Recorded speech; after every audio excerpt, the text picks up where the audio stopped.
नमस्कार दोस्तों, मैं Vipin Kumar oxy Holmes E407 से। नमस्कार दोस्तों, मैं B102 से नीरज प्रभाकर।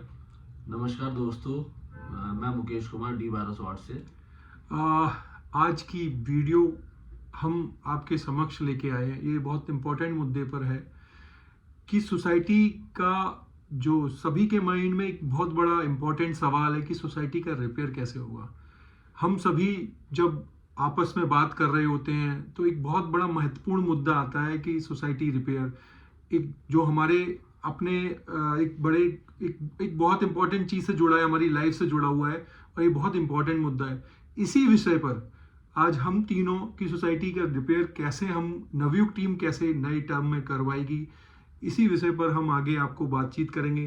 तो मैं प्रभाकर जी से पूछना चाहूँगा कि अब क्या बदलाव क्या आए हैं जो पहले निवासियों ने माना किया, तो अब ऐसा क्या बदलाव आ गया कि जो हम सोसाइटी रिपेयर के लिए हम आगे बढ़ पाएंगे। विपिन, देखो, सबसे पहले तो मैं ये बताना चाहूंगा कि आज हमने ये मुद्दा क्यों पकड़ा। हमने मुद्दा इसलिए पकड़ा क्योंकि आज की डेट में हम सबकी निगाह सिर्फ एक ही चीज पे है कि सोसाइटी रिपेयर होनी है, और दूसरी बात ये कि कैसे होनी है।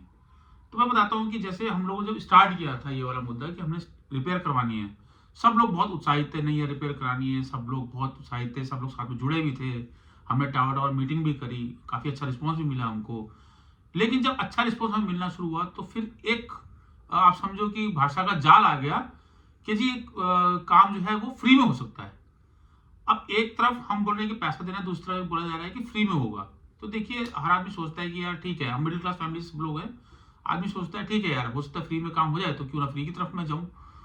उस वजह से जब वोटिंग हुई तो थोड़ा सा कुछ वोटों से पीछे हो गए और ये काम नहीं हो पाया। तो उसके बाद जब नया फेज आया, होते होते टाइम बीतता गया, आज लोगों को चीज समझ में आ चुकी है।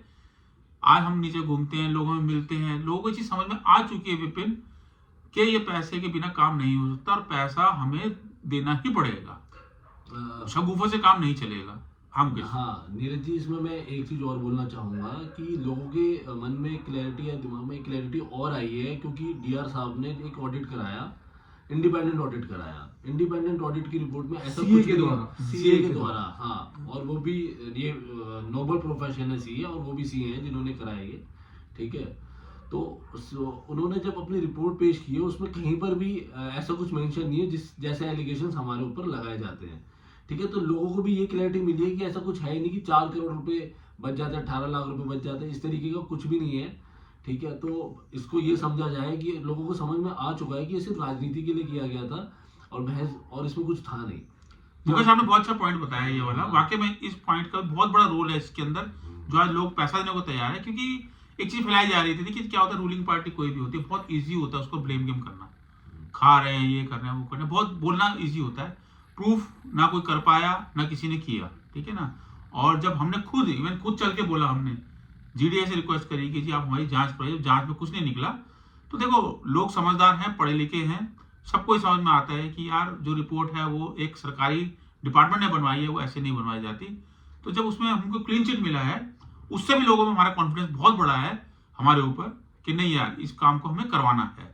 तो आज मैं एक चीज कह सकता हूँ मुकेश, अगर हम आज वोटिंग करा ले दोबारा से, तो आउटराइटिंग एक साइड से वोटिंग पूरी पैसे देकर मेंटेनेंस करवाने में जाएगी।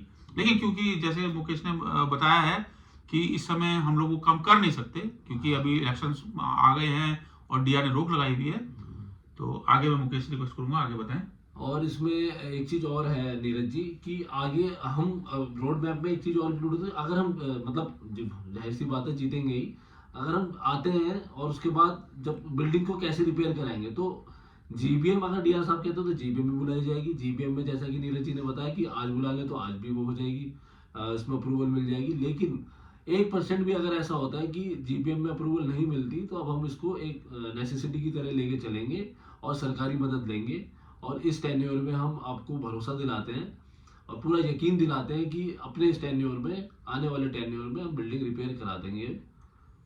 ये नॉर्मली क्या है, जैसा कि हम लोगों को बताया गया, जैसा कि हमारे सबके बीच में एक अफवाह फैलाई गई कि 18 लाख बच सकते हैं इस मेंटेनेंस से और उसी में ही सोसाइटी रिपेयर हो सकती है। एक और अफवाह फैलाई गई, बड़ी सम्मानजनक व्यक्ति उन्होंने फैलाई, नाम नहीं लूंगा मैं उनका, कि बिल्डर से 4 करोड़ रुपए ज्यादा खर्च करके सोसाइटी का खर्चा ज्यादा किया गया या फिजूल खर्चा किया गया, जो कि बिल्कुल भी कहीं से निकल कर नहीं आया सीए की ऑडिट रिपोर्ट में।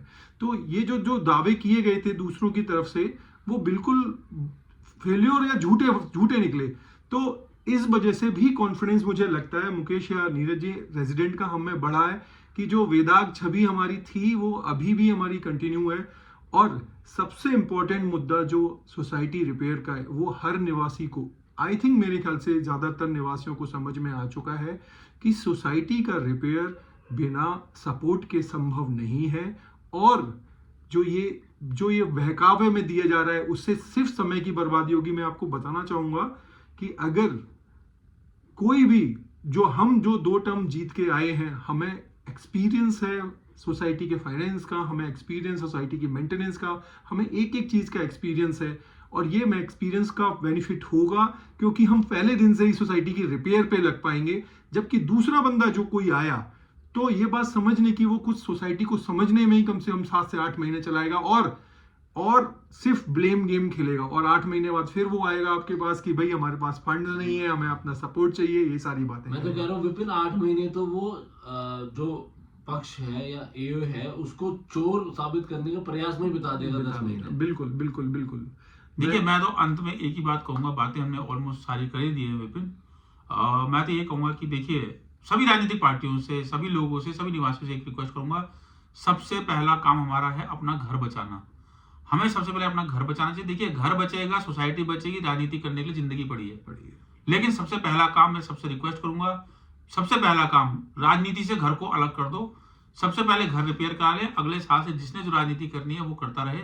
फिलहाल इस साल घर को बचाने में पूरा साथ दें और हमें लेकर आए, हम इसको काम को करके दिखाएंगे। और कोई हम फ्री का वादा नहीं कर रहे, आज भी और चुनाव बोल रहा हूं मैं, हम कोई फ्री का वादा नहीं करेंगे क्योंकि फ्री में काम हो नहीं सकता। नवयुग को जिताना ही एक बहुत इंपॉर्टेंट चीज है। सबसे बड़ी इंपॉर्टेंट चीज है कि अगर नवयुग आती है तो इस सोसाइटी का रिपेयर अगले एसोसिएशन के गठन के दूसरे दिन से ही हम प्रयासरत हो जाएंगे। और सोसाइटी का रिपेयर हमारा पूरा टारगेट रहेगा कि अपने नेक्स्ट फाइनेंशियल ईयर में, मतलब नेक्स्ट, कम से कम हम बहुत स्पीड से करवाएं। अभी मैं कोई उसमें नहीं है हम लोग कि हम कितना काम करवा पाएंगे लाख साल में, लेकिन हाँ, एक काम शुरू करवाना, एक काम को अच्छे से एक उस पर लेके जाना हमें आता है कैसे करना है। मैं इस वीडियो को ज़्यादा लंबा ना खींचते हुए मैं आप सभी से यही लास्ट में, अंत में यही कहना चाहूँगा कि आप लोग नवयुग को अपना सपोर्ट दें ताकि सोसाइटी का रिपेयर हम जल्द से जल्द करवा पाएं। वीडियो को ध्यान से सुनने के लिए आप सभी का बहुत बहुत धन्यवाद। धन्यवाद।